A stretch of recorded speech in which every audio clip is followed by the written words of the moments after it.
This is the 6th day of the September 1981 7-day sesshin.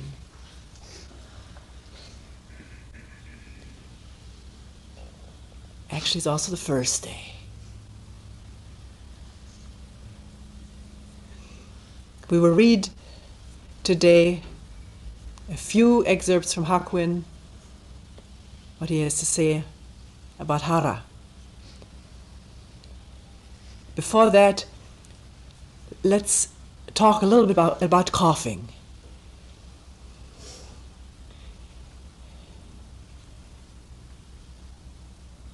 One has a cold, there's mucus dripping down the throat, on the vocal cords or wherever, into the chest, and the immediate response of the body to want to be rid of that, to cough it up, to clear. And that takes place. One does it without thinking.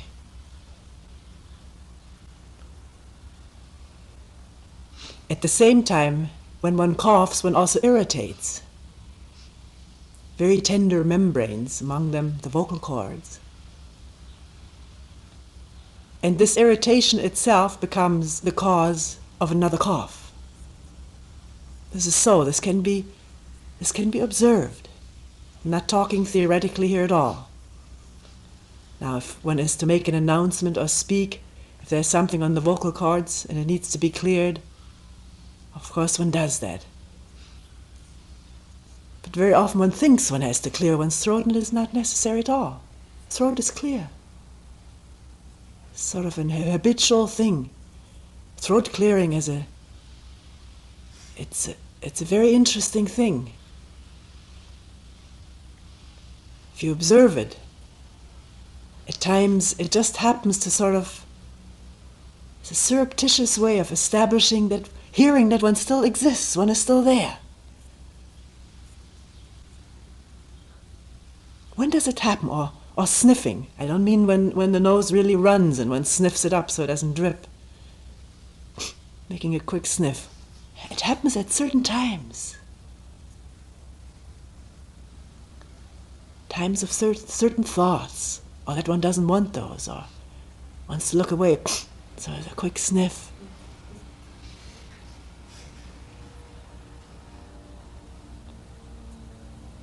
With this coughing, when there's an itch here in the throat someplace, no need to localize it, give it a word.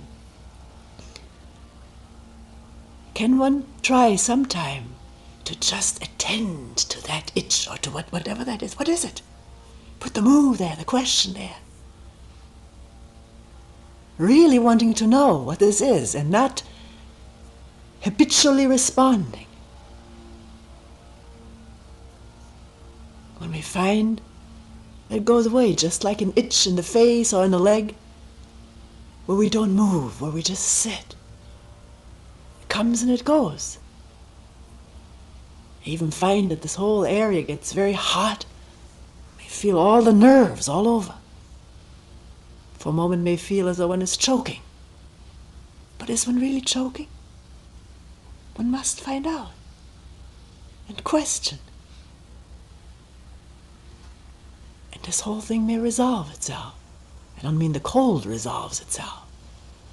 As I said before, if there's a lot of post-nasal drip that at times needs to be cleared. And this is not talk about suppression of cough. This is not suppression, it's just questioning what this itch is. You know, it may not be a cough at all. There may be nothing there. We have nerve centers or in many places of the body, and at times they itch. Maybe the heart, stomach, head, between the eyes. Maybe sort of pressure or an itch. What is it? Don't know it. Open up to it and question. All of a sudden you may feel there's some life there. As for other people, quotes, hearing coughs, there is a very responsive communion. one cough and then there's one here and there and there. One must find, do I have, it's not a verbal thing, one responds communally.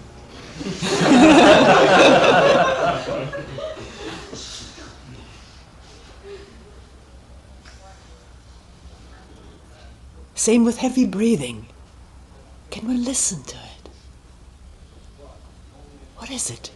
Question everything. And in this attention, the very thing that is questioned may disappear altogether.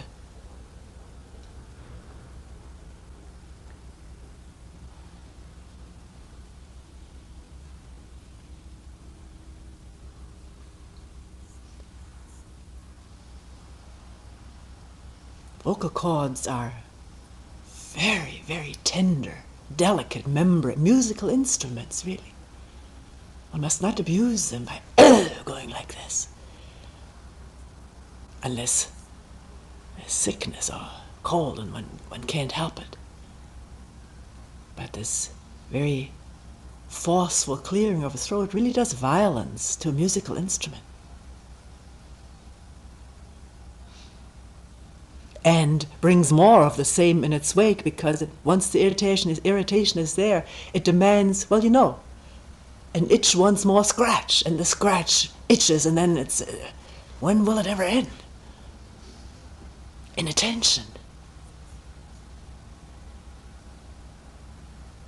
Now, something about hara. Many people, or a number of people, bring this up in Doksan. That this is sort of, one hears about it, one should use it, or one should voice the mu from the hara. You shouldn't do anything. If you voice your koan, you just voice it. There's no should in that at all.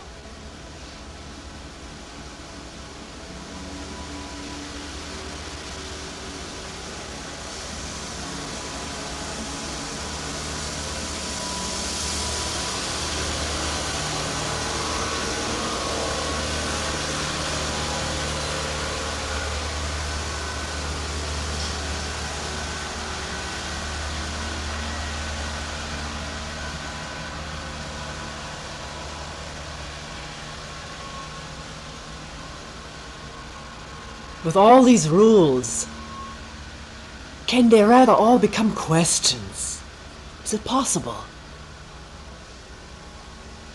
to voice the koan from this area down here? And then there will not be any frustration. I can't do it, and the more one thinks I can't do it, the more one becomes constricted up here, at the very area where one doesn't want to be constricted, or thinks one shouldn't be constricted. When one first starts, Zazen goes to workshop, the suggestion is made, and maybe we can also do this in question form rather than as do this, or this is how it is done. Can the attention rest in the palm of the left hand? Is it possible for this to happen? And one will go about it with an open mind, and not already with a compulsion, which brings guilt if one can't do it, or pride when it happens.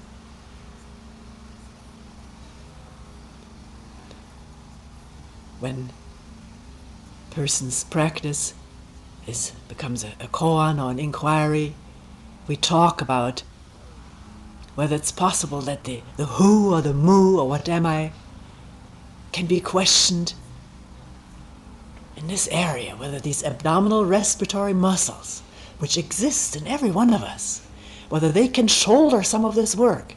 And the word shoulder is used, so it's not all in the shoulders. Whether some of this work can happen down here.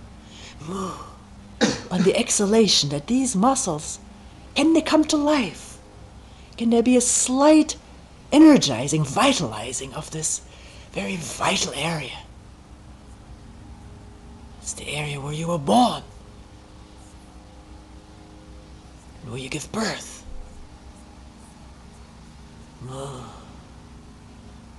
Not to go at it gung-ho, sort of. I must, but always in this questioning spirit, can this come to life?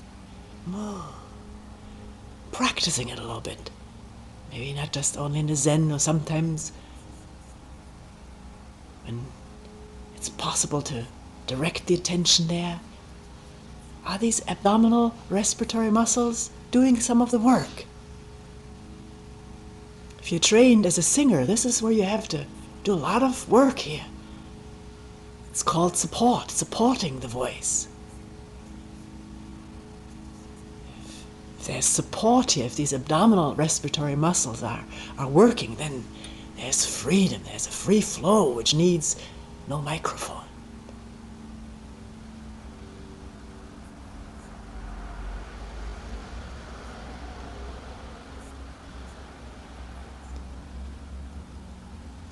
Also, if these abdominal respiratory muscles are doing some of the work, there's a possibility, there's a link between that and quietness of the brain.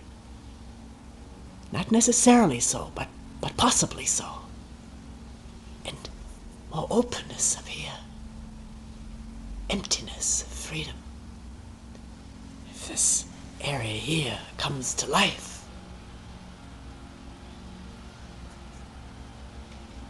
because it doesn't only come to life because one practices here, breathing in and out, or it's really the work is on the exhalation. On the inhalation, the muscles relax to allow the air to flow in.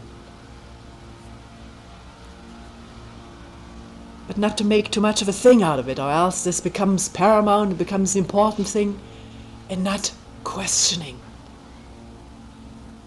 Who or what am I? Which is the most important thing. And yet this is a good place for not knowing, because there's no brain down here. It's dark down there.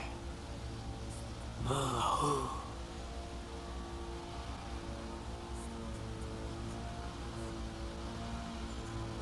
I remember reading once in this little gray pocketbook, it's called Zen Poems and Anecdotes. Forget the authors, it's an American, I think, and a Japanese. There's an interview in there of this American with a young Japanese Zen master in a temple there. And this sticks in memory how this young Zen master says, most of these people who come here for hara. Hara is very much prized in Japan, apparently, and not just prized. I think the language itself probably promotes it. It's so guttural. It has to come from here. And of course, all the martial arts and painting and flower arranging and all of this, if there's stability here and energy, then there's a possibility for free flow of movements.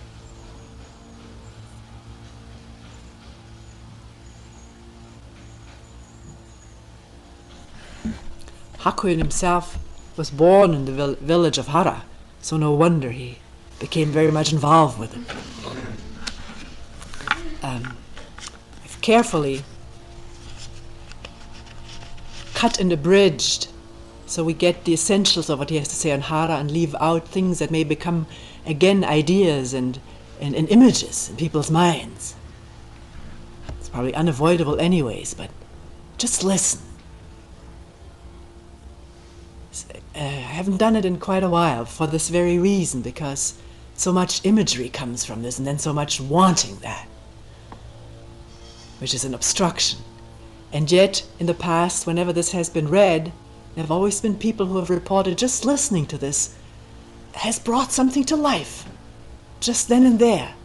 So if this happens, fine. If it doesn't happen, don't brood over it. Don't spend the rest of the day wondering about how to bring this hara about. This will keep you way up here,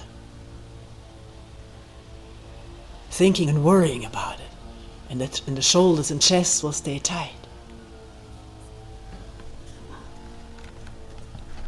This will come from two books, one of them being The Zen Master Hakuin by Ian Polsky, and From the Tiger's Cave by Trevor Leggett. go back and forth between these two books. And also within paragraphs, words or sentences are deleted. If you want to read the whole thing, then read the whole thing. Whether sitting for long periods without lying down, or whether engaged in walking practices throughout the 6 divisions of the day, the vital breath must always be made to fill the space between the navel and the loins. Again, let's say, can it fill that space? Not must. And they're going to be frustrated souls if it doesn't happen. One always questions and experiments with it and sees for oneself. Even though one may be hemmed in by worldly cares or tied down by guests, he's writing this to some lord. It's not only lord who receive guests.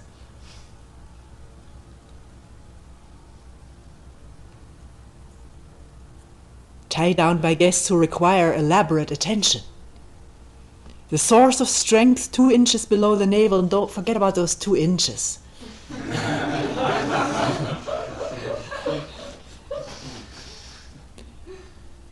Beyond measure. Dharma gate beyond measure. Hara beyond measure. Below the navel, or I don't know. God knows, is that navel involved or not?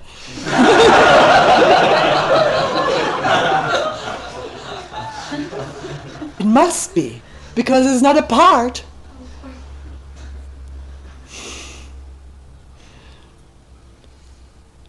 Must naturally be filled with a vital breath, and at no time may be allowed to disperse. Of course it does disperse. One becomes inattentive.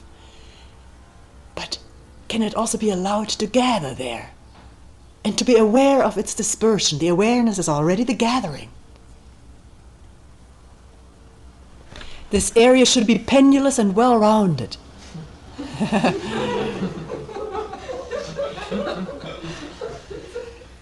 Ladies, beware. May find the old skirts don't fit anymore. We were always told, Bauch rein, Brust raus. Which means in with the stomach and out with the chest. That's the military stance. Also the stance of Roger Ramjet. You may not remember that.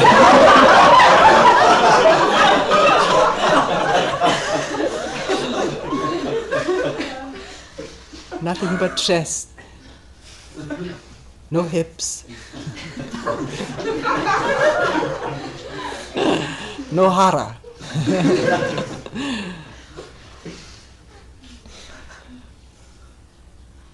One person actually came to counseling about worrying about this not being round and pendulous, as he had read in Hakuin. And how could one bring this about? It was a doctor.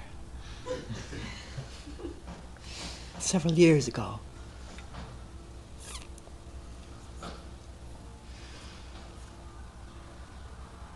Somewhat like a new ball that has yet to be used.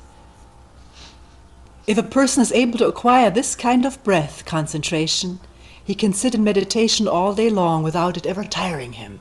It can also be said of a little baby that breathes with this area.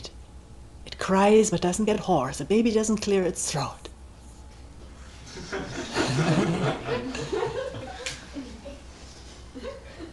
Can scream for hours, poor thing.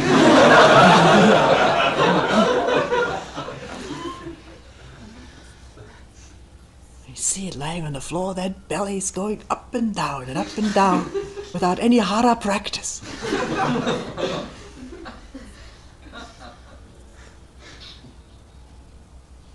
Now, we jump over here. If a man becomes accomplished in these methods, and this does not exclude women, what way cannot be perfected? What precepts cannot be maintained? What samadhi? Oh, I was going to leave that out. Yeah, down here.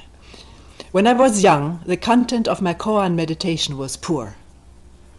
I was convinced that absolute tranquility of the source of the mind was the Buddha way. Thus I despised activity and was fond of quietude. I would always seek out some dark and gloomy place and engage in dead sitting. It says in the footnote, Hakuin throughout his works attacks this form of meditation. And before him, Dawi, who we often read from, who Hakuin was very fond of. Dawi reads like Hakuin. His language and his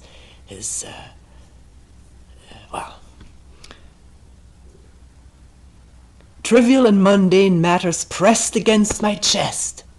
And doesn't one know that feeling? And a fire mounted in my heart. I was unable to enter wholeheartedly into the active practice of Zen. You know, it's also possible that mundane matters press against your chest, the fire mounts into the heart, and still one can enter into sitting, and it all evaporates.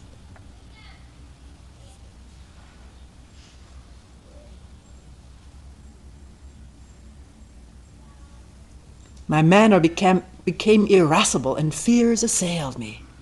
Both my mind and body felt continually weak, sweat poured ceaselessly from my armpits, and my eyes constantly filled with tears. My mind was in a continual state of depression, and I made not the slightest advance toward gaining the benefits that result from the study of Buddhism. But later I was most fortunate in receiving the instruction of a good teacher. And here we'll go to this book, Yasen Kana, as contained in the Tiger's Cave.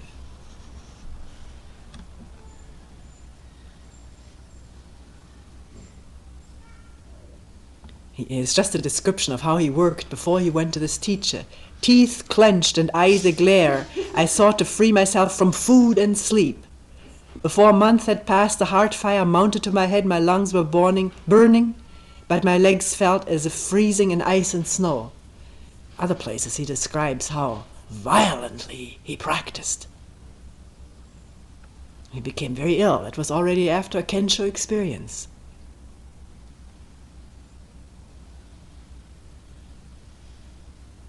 He says here, after some months lost in dancing joy after his first Kensho experience, I looked at my life. The spheres of activity and stillness were not at all in harmony. I found I was not free to either take up a thing or leave it.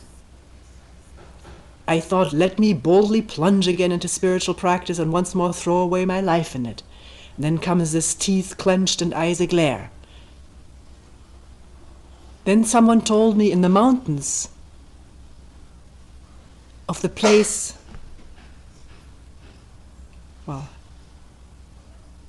let me add to this. My courage failed. I was in an attitude of constant fear. I felt spiritually exhausted. Night and day seeing dreams and so forth. Consulted famous teachers and doctors, but all their devices availed nothing at all. So someone told me, in the mountains, beyond the capital, there's one who dwells in the heights, known to people as Master Hakuyu.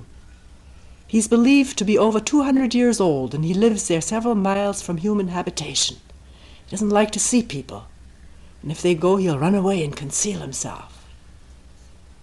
Men do not know whether to think him a sage or a madman, but the villagers believe him to be a Sennin, one of the mountain immortals. He's a Taoist. So in the middle of January 1710, I quietly put together some traveling things, crossed the Black Valley, finally coming to the village of the White River. Putting down my bundle in a tea shop, I asked the whereabouts of the hermitage of Hakuyu. And the villager directed me to a mountain stream in the far distance. I lost his way, and then he found it again. We won't go into all of that.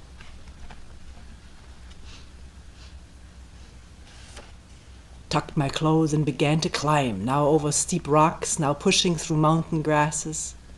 My sandals soaked with snow and ice were freezing. My clothes were wet through with mist and dew. As I toiled on, the sweat poured down, but gradually I came up to the place of the reed curtain. He had already seen that in the distance. Sort of a reed curtain there, way in the fog. The exquisite purity of the landscape made me feel I had left the world of men. A dread shook my heart and soul, and I was shivering as if stripped naked. I seated myself on a rock for a while and counted my breath up to some hundreds. Then I straightened and tidied my dress and went forward with reverent awe. Peering through the reed curtain, I dimly made out the form of Master Hakuyu, seated in meditation posture with his eyes closed. His hair, streaked with white, fell to his knees. His beautiful complexion was full and clear.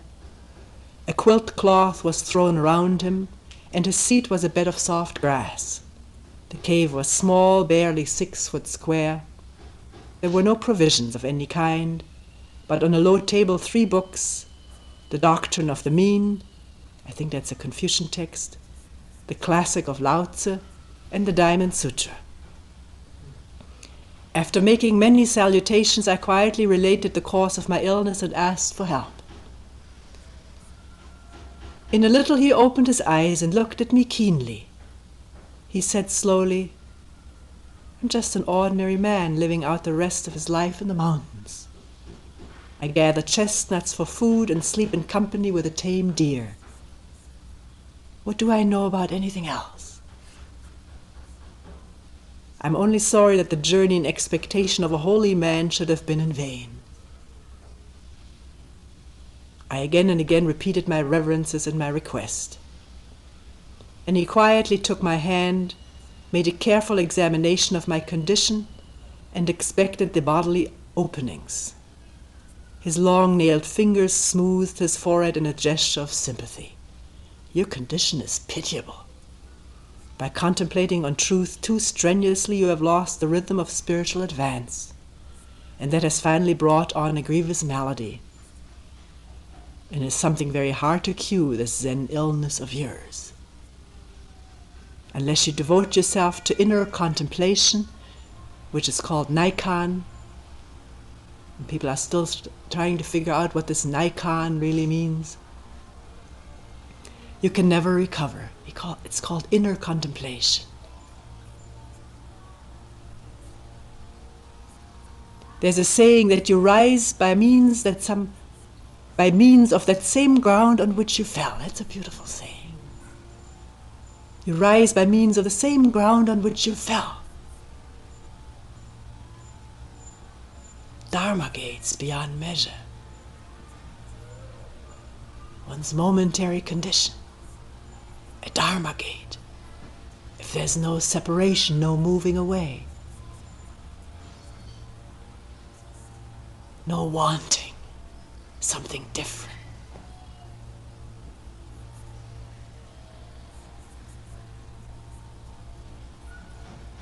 And the Naikan method is an example of that principle.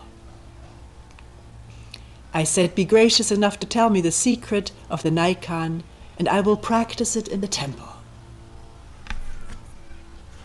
Now we go back to the other book, where Hakuin says, "I cannot emphasize enough that the true practice of introspection is an absolute essential that must never be neglected. Certainly this introspection cannot possibly mean analysis or naming of what is going on inside. It must be a different kind of knowing, which is being that, without a hairbreadth of separation, which means no conflict, and yet an openness to hear, see, feel, without any resistance, without any thought interfering right there. The thought being the naming, the labeling.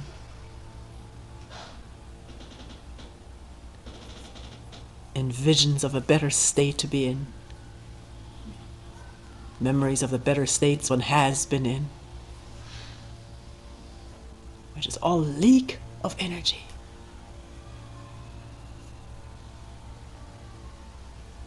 The true practice of introspection consists of this contemplation.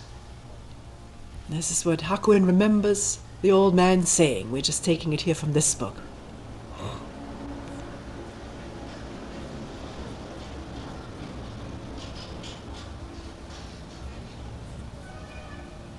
The area below my navel, down to my loins and the sole of my feet, is all Josh's mu. Or who or what am I? What principle can this mu possibly have? The area below my navel, down to my loins and the soles of my feet, is all my original face. Where can there be nostrils in this original face?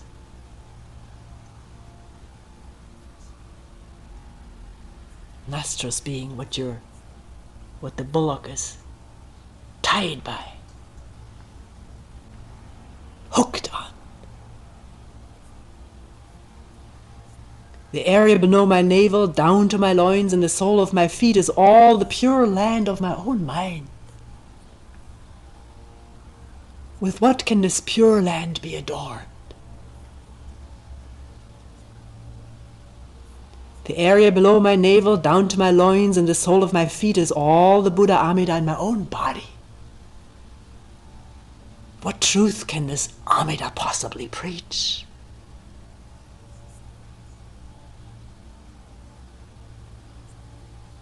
The area below my navel, down to my loins, and the soles of my feet is all the village where I was born. What letters are needed from that native village?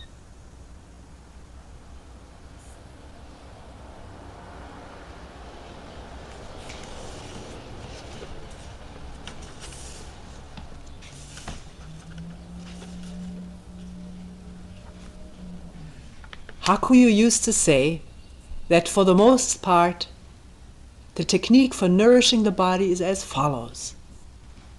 It is essential always to keep the upper parts of the body cool and the lower parts warm. Which doesn't mean that when you have a sore throat you can't wear something around your neck to keep it warm.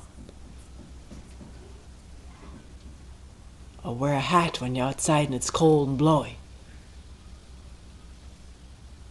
One must find out for oneself how one needs to dress to stay healthy. But yet there's something to this. One can overdress on the top when there's no cold and underdress in this area. Always keep the upper parts of the body cool and the lower parts warm. You must know that to nourish the body it is imperative that the vital energy be made to fill its lower part. The 5 elements, water, fire, wood, metal, and earth, are associated with the 5 sense organs, the eyes, ears, nose, tongue, and body. How does one bring together these 5 organs in order to distill the divine elixir? Divine elixir, of course, a Taoist expression.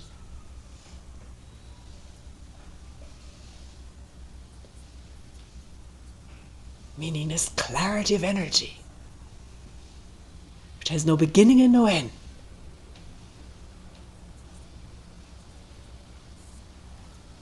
How does one bring together the 5 sense organs? Can they work as one? The ears seeing, the eyes hearing.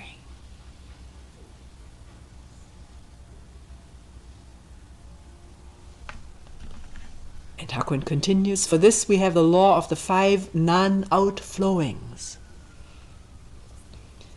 When the eye does not see recklessly, when the ear does not hear recklessly, when the tongue does not taste recklessly, when the body does not feel recklessly, when the consciousness does not think recklessly, then the primal energy accumulates before your very eyes.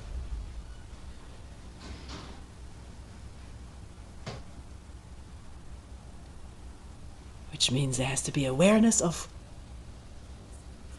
where hearing, seeing, tasting is natural and where it starts going overboard, becoming exaggerated, out of proportion, out of harmony. We talked yesterday about this order, where everything has its right proportion, its right place, without going overboard.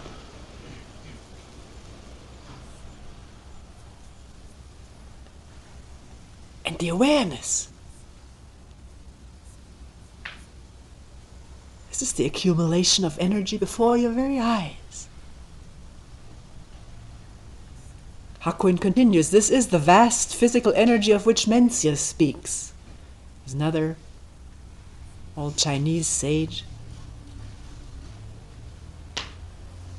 If you draw this energy and concentrate it in the space below the navel, if you distill it over the years, he says over the years, patience.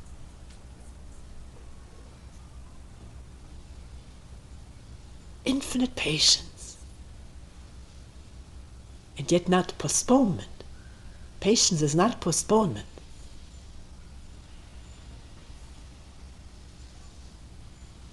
Patience is working attentively without rush and push and compulsion and slurring over.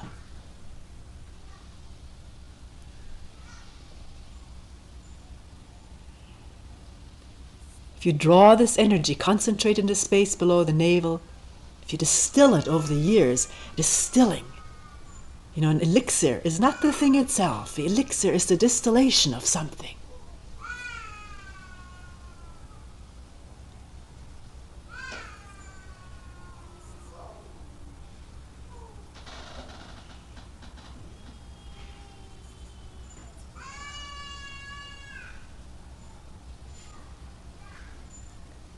The elixir which is distilled is not the thing itself.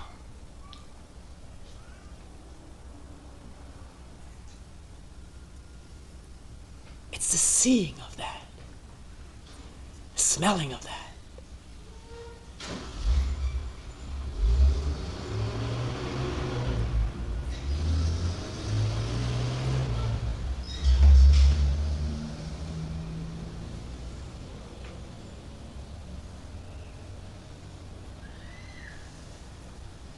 Without anything cluttering the mind.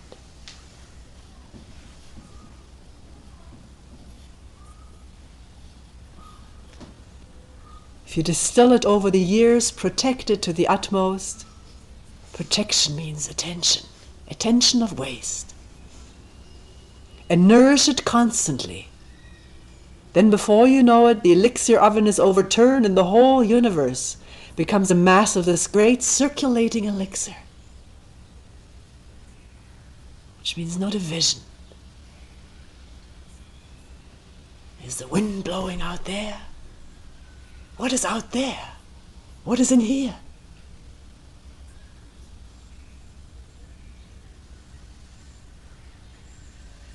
Then you will awaken to the fact that you yourself are a divine sage with true immortality, and beware of making a new image of that. It's the end of the elixir.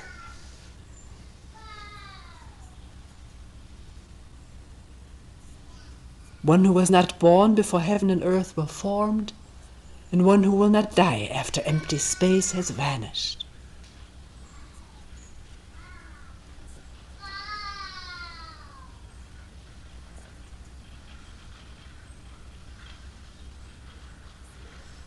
Po Chu-yan has said, the essential thing for nourishing life is to strengthen the physical frame.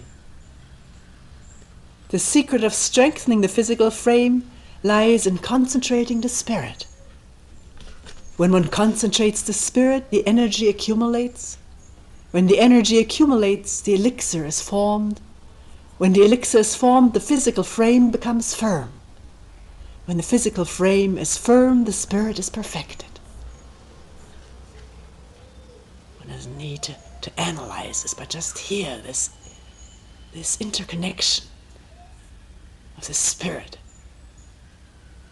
Careful with this word.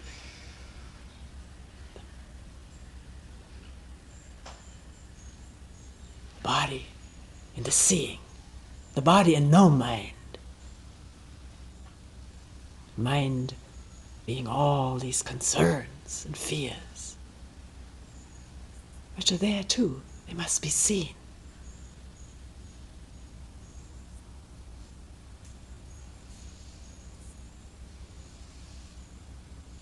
A man of old has said, the reason the great rivers and seas attained to sovereignty over the 100 other streams was that they had the virtue of lying lower than the others.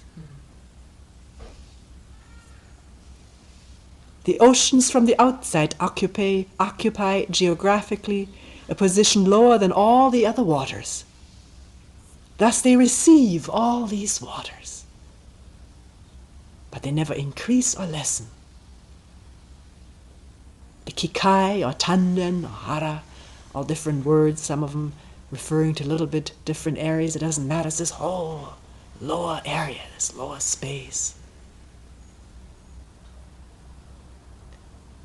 is situated in the body at a position lower than that of the 5 internal organs, and ceaselessly stores up true energy.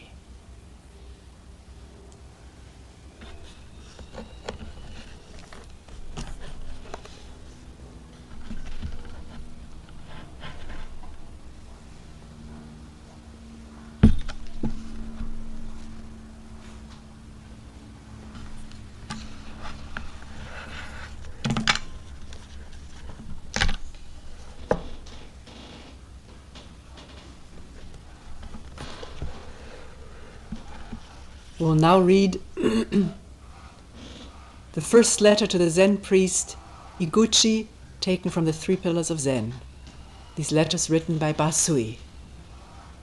Won't go into his very interesting life story. We've done this at other times. There's no time for this today. This is what Basui writes.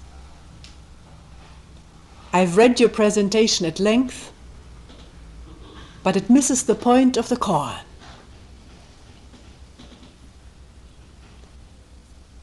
And in this koan, the 6th patriarch said, actually the koan is about 2 monks arguing. They're watching a flag flip-flopping around near the temple. And one of them says, the flag is moving, and the other one says, no, it's the wind that's moving. And since nothing else happened there, they argued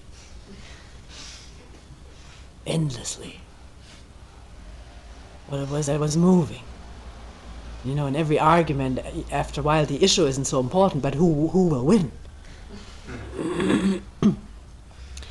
So Wei Nang, who was still on his wanderings there, having left through the back door of the temple of the 5th patriarch there, with the robe and bowl, he came by this temple and he heard this argument.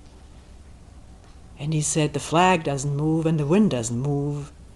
It's only your minds, venerable sirs, that's moving.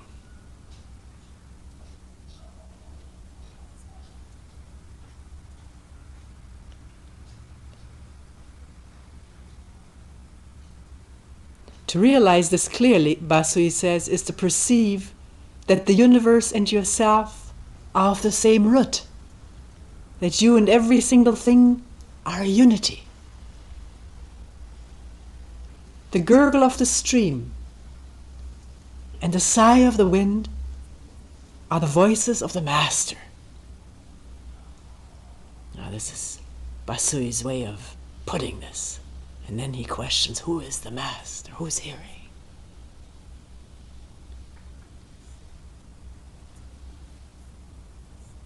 The green of the pine, the white of the snow, these are the colors of the Master. The very one who lifts the hands, moves the legs, sees and hears. One who grasps this directly without recourse to reason or intellection can be said to have some degree of inner realization.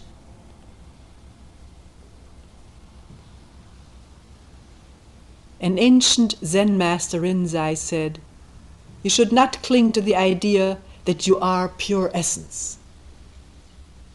Cling to no idea that you are or have Buddha mind. But find out who you are beyond all these images of what you'd like to be."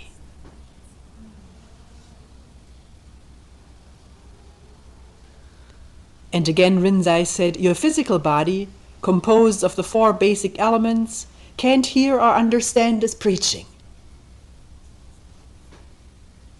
The empty space can't understand this preaching, then what is it that hears and understands? Meditate fully and directly on these words. Take hold of this koan as though wielding the jeweled sword of the Vajra king." Vajra is diamond. Diamond. Pure and clear, colorless, and yet, as you turn it, as light falls on it, reflecting all colors.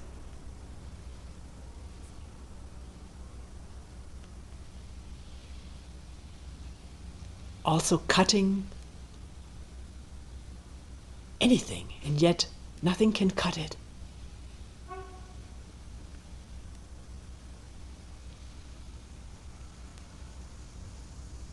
Jewel sword of the Vajra king, the one who wields this sword, the cutting. Cutting through illusions, which means seeing through them. Mowing through them, hooing through them. Or in the midst of them. One person said, "What do you mean by through?" I don't know. It's a good question. Just move in the midst of whatever there is, not knowing what is. Not being captured by ideas and feelings, self-pity, anger, despair, but rather turning it all around and questioning it. What is it? Who? Right there. That's the stuff of which we're all made. What is it? Formless emptiness. What does that mean?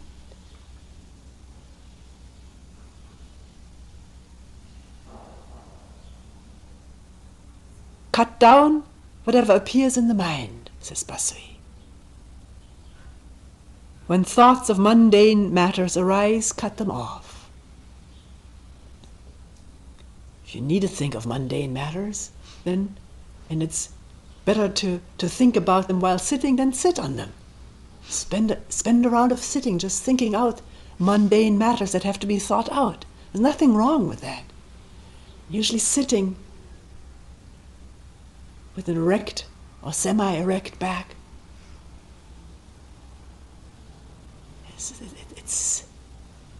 it's a better posture for thinking something out than being stooped over lying in bed. Although, if you tell me I can think better while lying in bed, then à la bonne heure. You find out. When notions of Buddhism arise, likewise lop them off. In short, destroy all ideas, whether of realization, of Buddhas, or of devils, and all day long pursue the question, what is it that hears this preaching? Oh, who am I? Oh, what am I? Oh, what is it? When you've eradicated every conception, it's not that you're doing it. It's not you and the conception, is it? You're not two. At a moment of conception, you are that conception. And then comes another conception, I shouldn't have a conception. It's one stream of conceptions. Can they slow down, calm down, and quiet down in this process of mooing or hooing? one vast stream, deep and wide.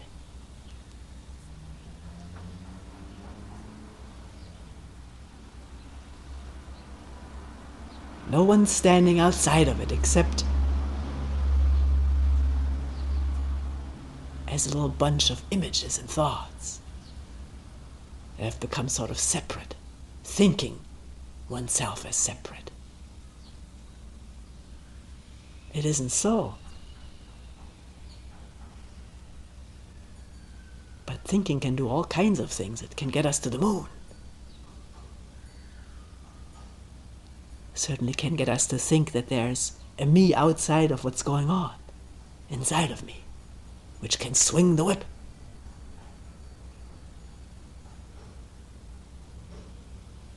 Always whipping itself. And never seeing, or does it, that it's chasing its own tail.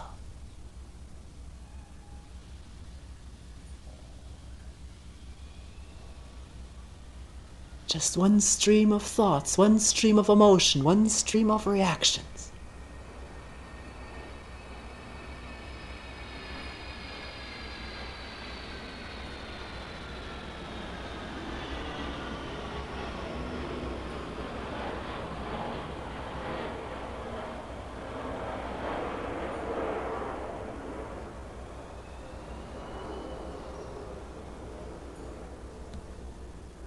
When you have eradicated every conception until only emptiness remains, and then cut through even the emptiness, your mind will burst open and that which hears will manifest itself. Persevere, persevere. Never quit halfway until you reach the point where you feel as though you've been risen, have risen from the dead. Only then will you be able to wholly resolve the momentous question, what is it that hears?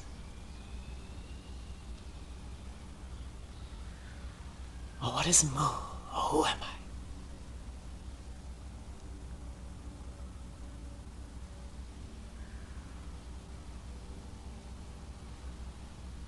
I? Are there two? Me and that sound?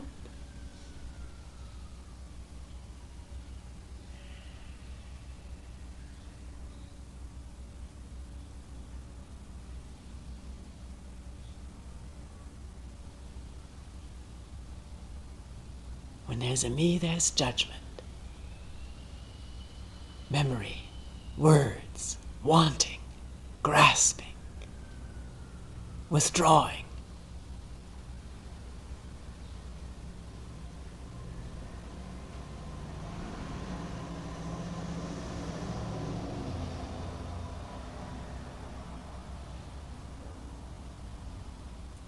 When there's none of that, what is there?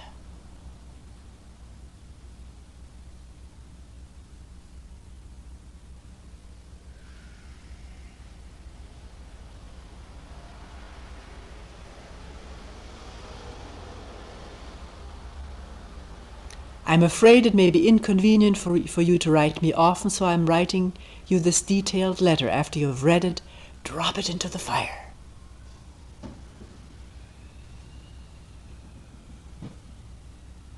And question Moo.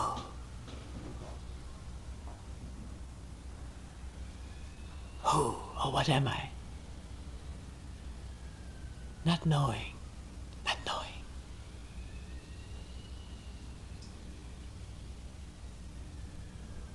We will end here for today.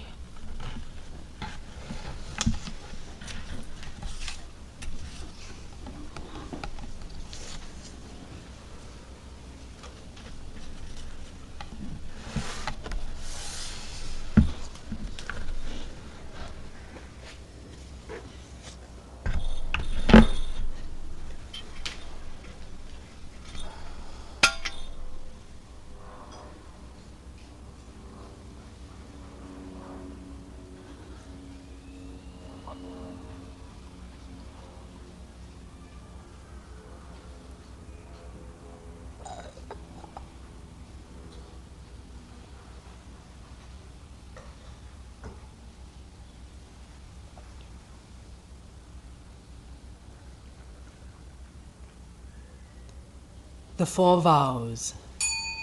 All beings without number.